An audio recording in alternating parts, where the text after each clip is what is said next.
Arthur shuffled through a sheaf of papers.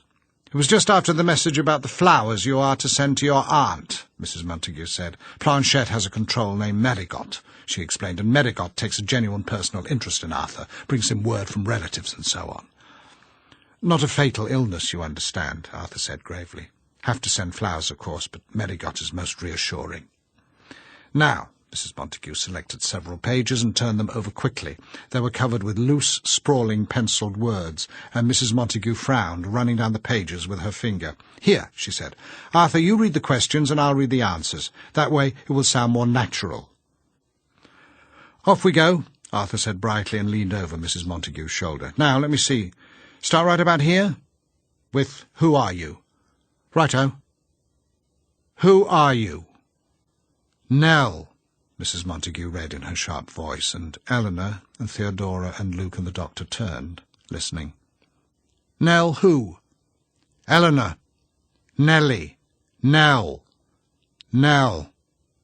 "They sometimes do that," Mrs. Montague broke off to explain. "They repeat a word over and over to make sure it comes across all right." Arthur cleared his throat. "What do you want?" he read. "Home. Do you want to go home?" And Theodora shrugged comically at Eleanor. "Want to be home." "What are you doing here?" "Waiting." "Waiting for what?" "Home." Arthur stopped and nodded profoundly. "There it is again," he said. "Like a word and use it over and over just for the sound of it." "Ordinarily, we never ask why," Mrs. Montague said, "because it tends to confuse Planchette. However, this time we were bold and came right out and asked. Arthur?" "Why?" Arthur read. "Mother," Mrs. Montague read. "So you see, this time we were right to ask because Planchette was perfectly free with the answer." "Is Hill House your home?" Arthur read levelly. "Home," Mrs. Montague responded, and the doctor sighed. "Are you suffering?" Arthur read. "No answer here," Mrs. Montague nodded reassuringly. "Sometimes they dislike admitting to pain. It tends to discourage those of us left behind, you know. Just like Arthur's aunt, for instance. She'll never let on that she is sick, but Marigot always lets us know, and it's even worse when they've passed over." "Stoical," Arthur confirmed and read. "Can we help you?" "No," Mrs. Montague read. "Can we do anything at all for you?" "No. Lost. Lost. Lost." Mrs. Montague looked up. "You see?" she asked. "One word over and over again. They love to repeat themselves. I've had one word go on to cover a whole page sometimes." "What do you want?" Arthur read. "Mother," Mrs. Montague read back. "Why?" "Child." "Where is your mother?" "Home." "Where is your home?" "Lost. Lost. Lost." And after that, Mrs. Montague said, folding the paper briskly, there is nothing but gibberish. "Never known a Planchette so cooperative," Arthur said confidently to Theodora. "Quite an experience, really." "But why pick on Nell?" Theodora asked with annoyance. "Your fool Planchette has no right sending messages to people without permission or—" "You'll never get results by abusing Planchette," Arthur began, but Mrs. Montague interrupted him, swinging to stare at Eleanor. "You're Nell?" she demanded, and turned on Theodora. "We thought you were Nell," she said. "So?" said Theodora impudently. "It doesn't affect the messages, of course," Mrs. Montague said, tapping her paper irritably, "although I do think we might have been correctly introduced. I am sure that Planchette knew the difference between you, but I certainly do not care to be misled." "Don't feel neglected," Luke said to Theodora. "We will bury you alive." "When I get a message from that thing," Theodora said, "I expect it to be about hidden treasure, none of this nonsense about sending flowers to my aunt." They are all carefully avoiding looking at me, Eleanor thought. I've been singled out again, and they are kind enough to pretend it is nothing. "Why do you think all that was sent to me?" she asked, helpless.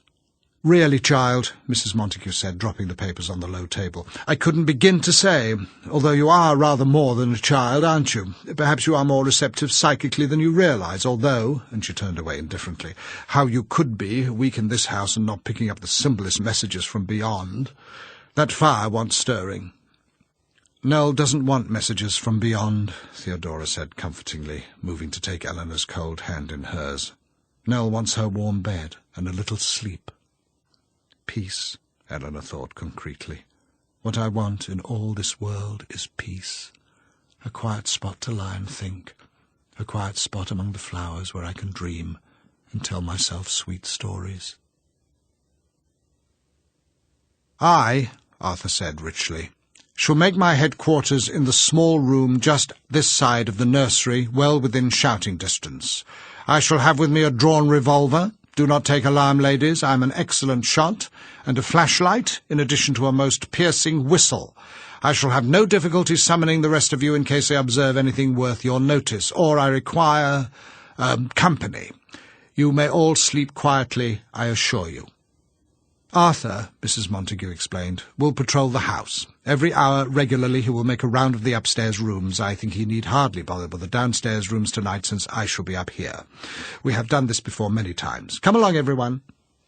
Silently they followed her up the staircase, watching her little affectionate dabs at the stair rail and the carvings on the walls. "It is such a blessing," she said once, "to know that the beings in this house are only waiting for an opportunity to tell their stories and free themselves from the burden of their sorrow. Now, Arthur will first of all inspect the bedrooms. Arthur?" "With apologies, ladies, with apologies," Arthur said, opening the door of the blue room which Eleanor and Theodora shared. "A dainty spot," he said plummily, "fit for two such charming ladies. I shall, if you like, save you the trouble of glancing into the closet and under the bed." Solemnly they watched Arthur go down on his hands and knees and look under the beds, and then rise, dusting his hands. "Perfectly safe," he said. "Now, where am I to be?" Mrs. Montague asked. "Where did that young man put my bags?" "Directly at the end of the hall," the doctor said. "We call it the nursery." Mrs. Montague, followed by Arthur, moved purposefully down the hall, past the cold spot in the hall, and shivered. "I will certainly need extra blankets," she said. "Have that young man bring extra blankets from one of the other rooms." Opening the nursery door, she nodded and said, "The bed looks quite fresh, I must admit, but has the room been aired?" "I told Mrs. Dudley," the doctor said. "It smells musty. Arthur, you will have to open that window in spite of the cold." Drearily the animals on the nursery wall looked down on Mrs. Montague. "Are you sure?" The doctor hesitated and glanced up apprehensively at the grinning faces over the nursery door. "I wonder if you ought to have someone in here with you," he said. "My dear," Mrs. Montague, good-humoured now in the presence of those who had passed beyond, was amused. "How many hours, many hours, have I sat in purest love and understanding, alone in a room, and yet never alone? My dear, how can I make you perceive that there is no danger where there is nothing but love and sympathetic understanding? I am here to help these unfortunate beings. I am here to extend the hand of heartfelt fondness, and let them know that there are still some who remember, who will listen and weep for them. Their loneliness is over, and I—" "Yes," the doctor said, "but leave the door open." "Unlocked, if you insist." Mrs. Montague was positively magnanimous. "I shall be only down the hall," the doctor said. "I can hardly offer to patrol, since that will be Arthur's occupation, but if you need anything, I can hear you." Mrs. Montague laughed and waved her hand at him. "These others need your protection so much more than I," she said. "I will do what I can, of course, but they are so very, very vulnerable with their hard hearts and their unseeing eyes." Arthur, followed by a Luke looking very much amused, returned from checking the other bedrooms on the floor and nodded briskly at the doctor. "All clear," he said. "Perfectly safe for you to go to bed now." "Thank you," the doctor told him soberly, and then said to his wife, "Good night. Be careful." "Good night," Mrs. Montague said, and smiled around at all of them. "Please don't be afraid," she said. "No matter what happens, remember that I am here." "Good night," Theodora said, and "Good night," said Luke, and with Arthur behind them, assuring them that they might rest quietly, and not to worry if they heard shots, and he would start his first patrol at midnight. Eleanor and Theodora went into their own room, and Luke on down the hall to his. After a moment, the doctor, turning reluctantly away from his wife's closed door, followed. "Wait," Theodora said to Eleanor, once in their room. "Luke said they want us down the hall. Don't get undressed and be quiet." She opened the door a crack and whispered over her shoulder, I swear that old biddy's going to blow this house wide open with that perfect love business. If I ever saw a place that had no use for perfect love, it's Hill House. Now, Arthur's closed his door. Quick, be quiet. Silently, making no sound on the hall carpeting, they hurried in their stocking feet down the hall to the doctor's room. Hurry, the doctor said, opening the door just wide enough for them to come in. Be quiet. It's not safe, Luke said, closing the door to a crack and coming back to sit on the floor. That man's going to shoot somebody. I don't like it, the doctor said, worried. Luke and I will stay up and watch, and I want you two ladies in here where we can keep an eye on you. Something's going to happen, he said. I don't like it. I just hope she didn't go and make anything mad with her planchette, Theodora said. Sorry, Dr. Montague, I don't intend to speak rudely of your wife. The doctor laughed, but stayed with his eye on the door. She originally planned to come for our entire stay, he said, but she had enrolled in a course in yoga and could not miss her meetings. She's an excellent woman in most respects, he added, looking earnestly around them. She's a good wife, and she takes very good care of me. She does things splendidly, really. Buttons on nice shirts, he smiled, hopefully. This, and he gestured in the direction of the hall, this is practically her only vice. Perhaps she feels she's helping you with your work, Eleanor said. The doctor grimaced and shivered. At that moment the door swung wide, and then crashed shut, and in the silence outside they could hear slow rushing movements as though a very steady, very strong wind were blowing the length of the hall. Glancing at one another, they tried to smile, tried to look courageous under the slow coming of the unreal cold, and then, through the noise of the wind, the knocking on the doors downstairs. Without a word, Theodora took up the quilt from the foot of the doctor's bed and folded it around Eleanor and herself, and they moved close together, slowly in order not to make a sound. Eleanor, clinging to Theodora, deadly cold in spite of Theodora's arms around her, thought, "It knows my name. It knows my name this time." The pounding came up the stairs, crashing on each step. The doctor was tense, standing by the door, and Luke moved over to stand beside him. "It's nowhere near the nursery," he said to the doctor, and put his hand out to stop the doctor from opening the door. "How weary one gets of this constant pounding," Theodora said ridiculously. "Next summer I must really go somewhere else." "There are disadvantages everywhere," Luke told her. "In the lake regions you get mosquitoes." "Could we have exhausted the repertoire of Hill House?" Theodora asked, her voice shaking in spite of her light tone. "Seems like we've had this pounding act before. Is it going to start everything all over again?" The crashing echoed along the hall, seeming to come from the far end, the farthest from the nursery, and the doctor, tense against the door, shook his head anxiously. "I'm going to have to go out there," he said. "She might be frightened," he told them. Eleanor, rocking to the pounding which seemed inside her head as much as in the hall, holding tight to Theodora, said, "They know where we are," and the others, assuming that she meant Arthur and Mrs. Montague, nodded and listened. "The knocking," Eleanor told herself, pressing her hands to her eyes and swaying with the noise, "will go on down the hall. It will go on and on to the end of the hall, and turn and come back again. It will just go on and on the way it did before, and then it will stop, and we will look at each other and laugh and try to remember how cold we were, and the little swimming curls of fear on our backs. After a while it will stop." "It never hurt us," Theodora was telling the doctor across the noise of the pounding. "It won't hurt them." "I only hope she doesn't try to do anything about it," the doctor said grimly. He was still at the door, but seemingly unable to open it against the volume of noise outside. "I feel positively like an old hand at this," Theodora said to Eleanor. "Come closer, Nell. Keep warm." And she pulled Eleanor even nearer to her under the blanket, and the sickening still cold surrounded them. Then there came suddenly quiet, and the secret, creeping silence they all remembered. Holding their breaths, they looked at one another. The doctor held the doorknob with both hands, and Luke, although his face was white and his voice trembled, said lightly, "Brandy, anyone? My passion for spirits." "No," Theodora giggled wildly. "Not that pun," she said. "Sorry, you won't believe me," Luke said, the brandy decanter rattling against the glass as he tried to pour, "but I no longer think of it as a pun. That is what living in a haunted house does for a sense of humour." Using both hands to carry the glass, he came to the bed where Theodora and Eleanor huddled under the blanket, and Theodora brought out one hand and took the glass. "Here," she said, holding it to Eleanor's mouth. "Drink." Sipping. Not warmed, Eleanor thought. We are in the eye of the storm. There is not much more time. She watched Luke carefully carry a glass of brandy over to the doctor and hold it out, and then, without comprehending, watched the glass slip through Luke's fingers to the floor as the door was shaken violently and silently. Luke pulled the doctor back.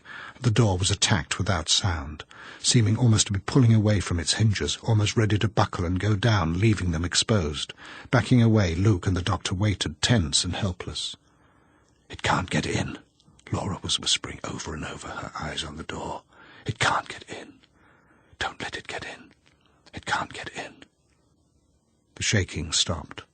The door was quiet, and a little caressing touch began on the doorknob, feeling intimately and softly, and then, because the door was locked, patting and fondling the doorframe, as though wheedling to be let in. "It knows we're here," Eleanor whispered, and Luke, looking back at her over his shoulder, gestured furiously for her to be quiet. "It is so cold," Eleanor thought childishly. "I will never be able to sleep again with all this noise coming from inside my head. How can these others hear the noise when it is coming from inside my head? I am disappearing inch by inch into this house. I am going apart a little bit at a time because all this noise is breaking me. Why are the others frightened?" She was aware dully that the pounding had begun again. The metallic, overwhelming sound of it washed over her like waves. She put her cold hands to her mouth to feel if her face was still there. "I've had enough," she thought. "I'm too cold." "At the nursery door," Luke said, tensely, speaking clearly through the noise. "At the nursery door, don't!" And he put out a hand to stop the doctor. "Purest love," Theodora said madly. "Purest love!" And she began to giggle again. "If they don't open the doors," Luke said to the doctor. The doctor stood now with his head against the door, listening, with Luke holding his arm to keep him from moving. "Now we're going to have a new noise," Eleanor thought, listening to the inside of her head. "It is changing." The pounding had stopped, as though it had proved ineffectual, and there was now a swift movement up and down the hall, as of an animal pacing back and forth with unbelievable impatience, watching first one door and then another, alert for a movement inside. And there was again the little babbling murmur which Eleanor remembered. "Am I doing it?" she wondered quickly. "Is that me?" And heard the tiny laughter beyond the door, mocking her. "Fee, fi, fo, fum," Theodora said under her breath, and the laughter swelled and became a shouting.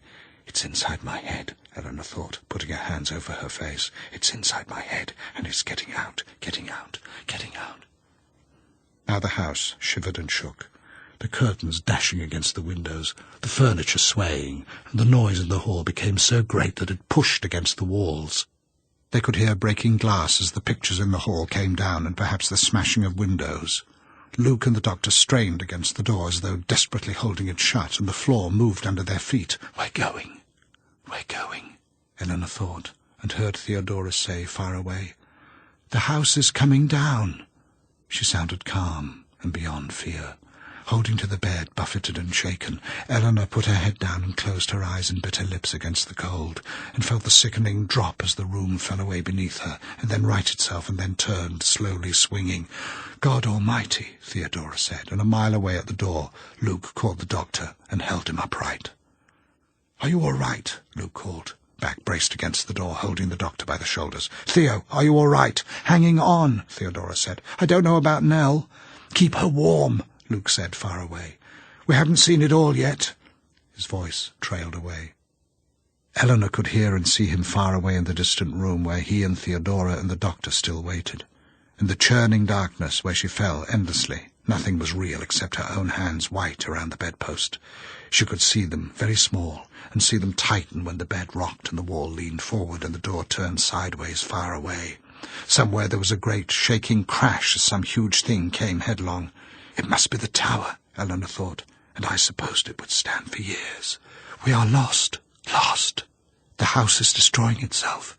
She heard the laughter over all, coming thin and lunatic, rising in its little crazy tune, and thought, no, it is over for me. It is too much, she thought. I will relinquish my possession of this self of mine, abdicate, give over willingly what I never wanted at all. Whatever it wants of me it can have. I'll come, she said aloud, and was speaking up to Theodora, who leaned over her. The room was perfectly quiet. Between the still curtains at the window she could see the sunlight. Luke sat in a chair by the window. His face was bruised and his shirt was torn, and he was still drinking brandy. The doctor sat back in another chair, his hair freshly combed, looking neat and dapper and self-possessed. Theodora, leaning over Eleanor, said, "She's all right, I think." And Eleanor sat up and shook her head, staring. Composed and quiet, the house lifted itself primly around her, and nothing had been moved. "How?" Eleanor said, and all three of them laughed. "Another day," the doctor said, and in spite of his appearance his voice was one. "Another night," he said. "As I tried to say earlier," Luke remarked, "living in a haunted house plays hell with a sense of humour. I really did not intend to make a forbidden pun," he told Theodora. "How are they?" Eleanor asked, the words sounding unfamiliar and her mouth stiff. "Both sleeping like babies," the doctor said. "Actually," he said, as though continuing a conversation begun while Eleanor slept, "I cannot believe that my wife stirred up that storm, but I do admit that one more word about pure love—" "What happened?" Eleanor asked. "I must have been gritting my teeth all night," she thought, "the way my mouth feels." "Hill House went dancing," Theodora said, "taking us along in a mad midnight fling. At least I think it was dancing. Might have been turning somersaults." "It's almost 9, the doctor said. "When Eleanor is ready—" "Come along, baby," Theodora said. "Theo will wash your face for you and make you all neat for breakfast." "Did anyone tell her that Mrs. Dudley clears at 10? Theodora looked into the coffee pot speculatively. The doctor hesitated. "I hate to wake them after such a night, but Mrs. Dudley clears at 10. "They're coming," Eleanor said. "I can hear them on the stairs." "I can hear everything all over the house," she wanted to tell them. Then distantly they could all hear Mrs. Montague's voice, raised in irritation, and Luke, realizing, said, "Oh, Lord, they can't find the dining room," and hurried out to open doors. "Properly aired," Mrs. Montague's voice preceded her, and she swept into the dining room, tapped the doctor curtly on the shoulder by way of greeting, and seated herself with a general nod to the others. "I must say," she began at once, "that I think you might have called us for breakfast. I suppose everything is cold. Is the coffee bearable?" "Good morning," Arthur said sulkily, and sat down himself with an air of sullen ill-temper. Theodora almost upset the coffee-pot in her haste to set a cup of coffee before Mrs. Montague. "It seems hot enough," Mrs. Montague said. "I shall speak to your Mrs. Dudley this morning in any case. That room must be aired." "And your night?" the doctor asked timidly. "Did you spend a profitable night?" "If by profitable you meant comfortable, John, I wish you would say so. No, in answer to your most civil inquiry, I did not spend a comfortable night. I did not sleep a wink. That room is unendurable." "Noisy old house, isn't it?" Arthur said. "Branch kept tapping against my window all night, nearly drove me crazy, tapping and tapping. Even with the windows open, that room is stuffy. Mrs. Dudley's coffee is not as poor as her housekeeping. Another cup, if you please. I am astonished, John, that you would put me in a room not properly aired. If there is to be any communication with those beyond, the air circulation at least ought to be adequate. I smelled dust all night." "Can't understand you," Arthur said to the doctor, "letting yourself get all nervy about this place. Sat there all night long with my revolver and not a mouse stirred, except for that infernal Branch tapping at the window. Nearly drove me crazy," he confided to Theodora. "We will not give up hope, of course," Mrs. Montague scowled at her husband. "Perhaps tonight there may be some manifestations." "Theo," Eleanor put down her notepad, and Theodora, scribbling busily, looked up with a frown. "I've been thinking about something. I hate writing these notes. I feel like a damned fool trying to write this crazy stuff. I've been wondering—" "Well?" Theodora smiled a little. "You look so serious," she said. "Are you coming to some great decision?" "Yes," Eleanor said, deciding. "About what I'm going to do afterwards, after we all leave Hill House." "Well?" "I'm coming with you," Eleanor said. "Coming where with me?" "Back with you. Back home. And Eleanor smiled wryly. I'm going to follow you home. Theodora stared. Why? She asked blankly. I never had anyone to care about, Eleanor said, wondering where she had heard someone say something like this before. I want to be someplace where I belong. I'm not in the habit of taking home stray cats, Theodora said lightly. Eleanor laughed too. I am a kind of stray cat, aren't I? Well, Theodora took up her pencil again. You have your own home, she said. You'll be glad to get back to it when the time comes, Nell, my Nellie. I suppose we'll all be glad to get back home. What are you saying about those noises last night? I can't describe them. I'll come, you know, Eleanor said. I'll just come. Nellie, Nellie, Theodora laughed again. Look, she said, this is just a summer, just a few weeks' visit to a lovely old summer resort in the country. You have your life back home, I have my life. When the summer is over, we go back. We'll write to each other, of course, and maybe visit, but Hill House is not forever, you know. I can get a job. I won't be in your way. I don't understand. Theodora threw down her pencil in exasperation. Do you always go where you're not wanted? Eleanor smiled placidly. I've never been wanted anywhere, she said. It's all so motherly, Luke said. Everything's so soft, everything's so padded. Great embracing chairs and sofas which turn out to be hard and unwelcome when you sit down, and reject you at once. Theo, Eleanor said softly, and Theodora looked at her and shook her head in bewilderment. And hands everywhere, little soft glass hands curving out to you, beckoning. Theo, Eleanor said. No, Theodora said. I won't have you, and I don't want to talk about it any more. Perhaps, Luke said, watching them, the single most repulsive aspect is the emphasis upon the globe. I ask you to regard impartially the lampshade made of tiny pieces of broken glass glued together, or the great round balls of the lights upon the stairs, or the fluted iridescent candy jar at Theo's elbow. In the dining-room there's a bowl of particularly filthy yellow glass resting upon the cupped hands of a child, and an Easter egg of sugar with a vision of shepherds dancing inside. A bosomy lady supports the stair-rail on her head, and under glass in the drawing-room. Nellie, leave me alone. Let's walk down to the brook or something. A child's face done in cross-stitch. Nell, don't look so apprehensive. Theo has only suggested that you walk down to the brook. If you like, I will go along. Anything, Theodora said. To frighten away rabbits. If you like, I'll carry a stick. If you like, I will not come at all. Theo is only to say the word. Theodora laughed. Perhaps Nell would rather stay here and write on walls. So unkind, Luke said. Callous of you, Theo. I want to hear more about the shepherds dancing in the Easter egg, Theodora said.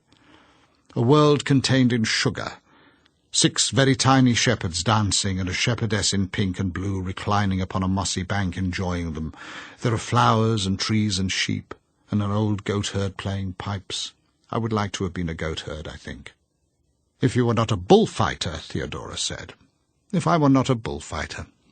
Nell's affairs are the talk of the cafes, you will recall. Pan, Theodora said. You should live in a hollow tree, Luke. Nell, Luke said, you are not listening. I think you frighten her, Luke. Because Hill House will be mine one day with its untold treasures and its cushions. I am not gentle with a house, Nell. I might take a fit of restlessness and smash the sugar Easter egg, or shatter the little child's hands, or go stomping and shouting up and down the stairs, striking at glued glass lamps with a cane, and slashing at the bosomy lady with the staircase on her head. I might— You see, you do frighten her. I believe I do, Luke said. Nell, I'm only talking nonsense. I don't think he even owns a cane, Theodora said. As a matter of fact, I do. Nell, I'm only talking nonsense. What is she thinking about, Theo? Theodora said carefully, She wants me to take her home with me after we leave Hill House, and I won't do it. Luke laughed. Poor silly Nell, he said. Journey's end in lover's meeting. Let's go down to the brook.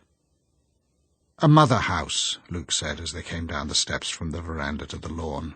A house mother, a headmistress, a housemistress. I am sure I will be a very poor housemaster, like our Arthur when Hill House belongs to me.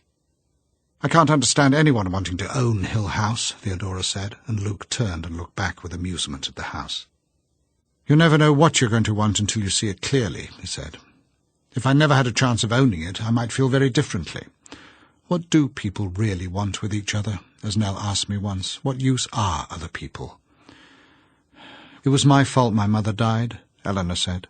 "She knocked on the wall and called me, and I never woke up.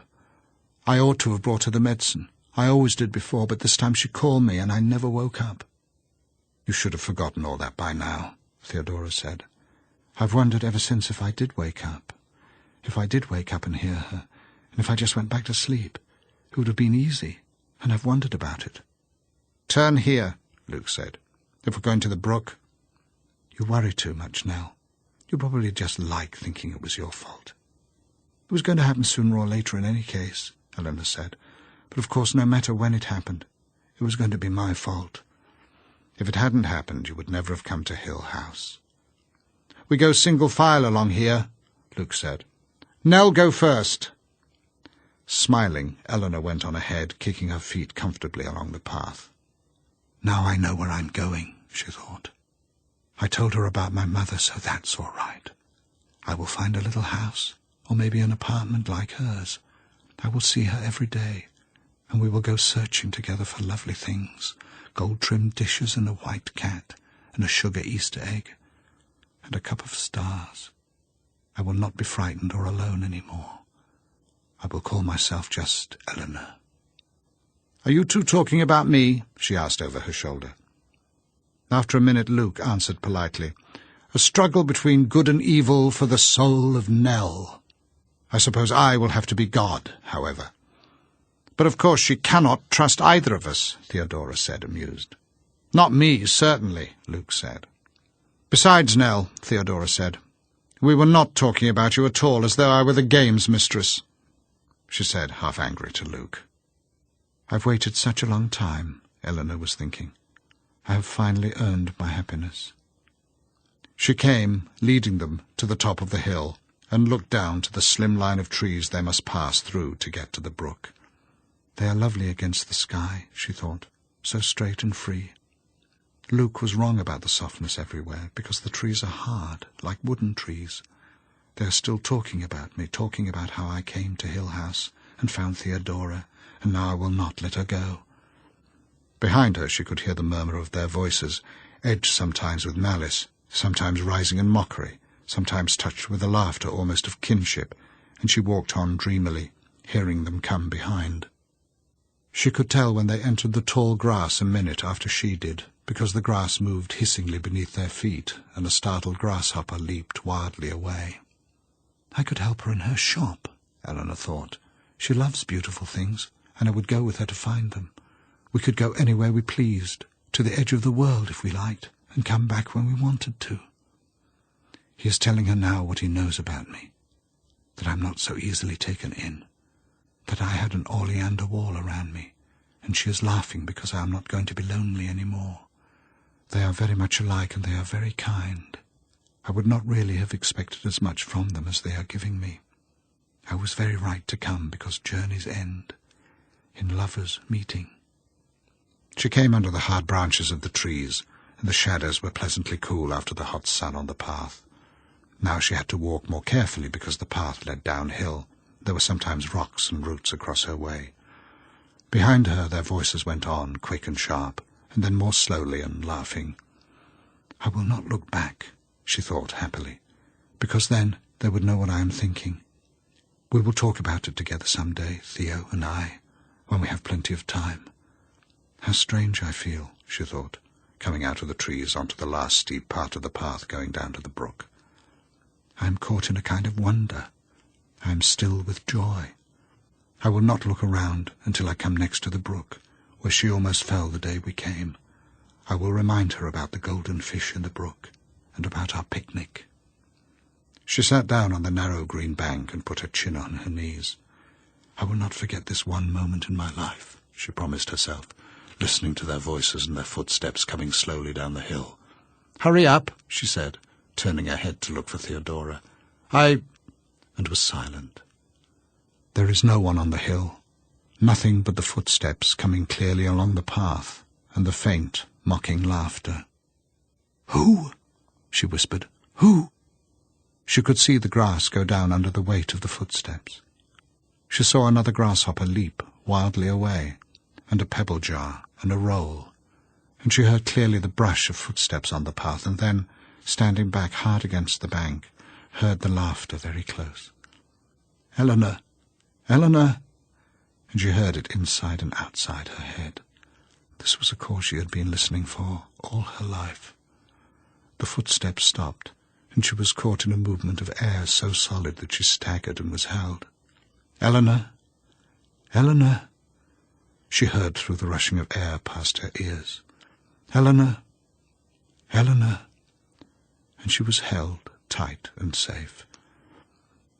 "It is not cold at all," she thought. "It is not cold at all." She closed her eyes and leaned back against the bank and thought, "Don't let me go." And then, "Stay, stay," as the firmness which held her slipped away, leaving her and fading. "Eleanor, Eleanor," she heard once more, and then she stood beside the brook, shivering as though the sun had gone, watching without surprise the vacant footsteps move across the water of the brook, sending small ripples going, and then over onto the grass on the other side, moving slowly and caressingly, up and over the hill. "Come back," she almost said, standing, shaking by the brook. And then she turned and ran madly up the hill, crying as she ran and calling, "Theo! Luke!" She found them in the little group of trees, leaning against a tree trunk and talking softly and laughing. When she ran to them, they turned, startled, and Theodora was almost angry. "What on earth do you want this time?" she said. "I waited for you by the brook." "We decided to stay here where it was cool," Theodora said. "We thought you heard us calling you. Didn't we, Luke?" "Oh, yes," said Luke, embarrassed. "We were sure you heard us calling." "Anyway," Theodora said, "we were going to come along in a minute, weren't we, Luke?" "Yes," said Luke, grinning. "Oh, yes." "Subterranean waters," the doctor said, waving his fork. "Nonsense. Does Mrs. Dudley do all your cooking? The asparagus is more than passable. Arthur, let that young man help you to asparagus. My dear," the doctor looked fondly upon his wife, "it has become our custom to rest for an hour or so after lunch. If you—" "Certainly not. I have far too much to do while I'm here. I must speak to your cook. I must see that my room is aired. I must ready planchette for another session this evening. Arthur must clean his revolver." "Mark of a fighting man," Arthur conceded. "Firearms always in good order. You and these young people may rest, of course. Perhaps you do not feel the urgency which I do, the terrible compulsion to aid whatever poor souls wander restlessly here. Perhaps you find me foolish in my sympathy for them. Perhaps I'm even ludicrous in your eyes because I can spare a tear for a lost, abandoned soul, left without any helping hand. Pure love." "Croquet?" Luke said hastily. "Croquet, perhaps?" He looked eagerly from one to another. "Badminton?" he suggested. "Croquet?" "Subterranean waters?" Theodora added helpfully. "No fancy saucers for me," Arthur said firmly. "Tell my fellows it's the mark of a cad." He looked thoughtfully at Luke. "Mark of a cad. Fancy saucers. Women waiting on you. My fellows wait on themselves. Mark of a man," he said to Theodora. "And what else do you teach them?" Theodora asked politely. "Teach? You mean, do they learn anything, my fellows? You mean algebra-like, Latin? Certainly." Arthur sat back, pleased. "Leave all that kind of thing to the teachers," he explained. "And how many fellows are there in your school?" Theodora leaned forward, courteous, interested, making conversation with a guest, and Arthur basked. At the head of the table, Mrs. Montague frowned and tapped her fingers impatiently. "How many? How many? Got a crack tennis team, you know." He beamed on Theodora. "Crack, absolutely top hole. Not counting milksops." "Not counting," said Theodora, "milksops." "Oh, tennis, golf, baseball, track, cricket," he smiled slyly. "Didn't guess we played cricket, did you? Then there's swimming and volleyball. Some fellows go out for everything, though," he told her anxiously. "All-around types, maybe 70 altogether." "Arthur," Mrs. Montague could contain herself no longer. "No shop talk now. You're on vacation, remember?" "Yes, silly of me," Arthur smiled fondly. "Got to check the weapons," he explained. "It's 2:00, Mrs. Dudley said in the doorway. "I clear off at 2." Theodora laughed, and Eleanor, hidden deep in the shadows behind the summer-house, put her hands over her mouth to keep from speaking, to let them know she was there. "I've got to find out," she was thinking. "I've got to find out." "It's called the Grattan murders," Luke was saying. "Lovely thing. I can even see it if you prefer." "Mark of a cad," Theodora laughed again. "Poor Luke. I should have said scoundrel. If you would rather be spending this brief hour with Arthur—" "Of course I would rather be with Arthur. An educated man is always an enlivening companion." "Cricket," Luke said. "Never would have thought we played cricket, would you?" "Sing, sing," Theodora said, laughing. Luke sang in a nasal monotone, emphasizing each word distinctly. The first was a young Miss Grattan. She tried not to let him in. He stabbed her with a corn knife. That's how his crimes begin. The next was Grandma Grattan, so old and tired and grey, she fit off her attacker until her strength give way. The next was Grandpa Grattan, a settin' by the fire. He crept up close behind him and strangled him with a wire. The last was Baby Grattan, all in his trundle bed. He stove him in the short ribs until that child was dead, and spit tobacco juice all on his golden head. When he finished, there was a moment's silence, and then Theodora said weakly, "It's lovely, Luke. Perfectly beautiful. I will never hear it again without thinking of you." "I plan to sing it to Arthur," Luke said. "When are they going to talk about me?" Eleanor wondered in the shadows. After a minute, Luke went on idly. "I wonder what the doctor's book will be like when he writes it. Do you suppose he'll put us in it? You will probably turn up as an earnest young psychic researcher, and I will be a lady of undeniable gifts but dubious reputation. I wonder if Mrs. Montague will have a chapter to herself. And Arthur and Mrs. Dudley, I hope he doesn't reduce us all to figures on a graph." I wonder, said Luke. "It's warm this afternoon," he said. "What could we do that is cool?" "We could ask Mrs. Dudley to make lemonade." "You know what I want to do?" Luke said. "I want to explore. Let's follow the brook up into the hills and see where it comes from. Maybe there's a pond somewhere and we can go swimming. Or a waterfall. Looks like a brook that runs naturally from a waterfall. Come on, then." Listening behind the summer-house, Eleanor heard their laughter and the sound of their feet running down the path to the house. Arthur shuffled through his sheaf of papers. "It was just after the message about the flowers you are to send to your aunt," Mrs. Montague said. "Planchette has a control named Medigot," she explained, "and Medigot takes a genuine personal interest in Arthur, brings him word from relatives and so on." "Not a fatal illness, you understand," Arthur said gravely. "Have to send flowers, of course, but Medigot is most reassuring." Now, Mrs. Montague selected several pages and turned them over quickly. They were covered with loose, sprawling, pencilled words, and Mrs. Montague frowned, running down the pages with her finger. "Here," she said. "Arthur, you read the questions and I'll read the answers. That way it will sound more natural." "Off we go," Arthur said brightly and leaned over Mrs. Montague's shoulder. "Now, let me see. Start right about here? With who are you?" "Righto. Who are you?"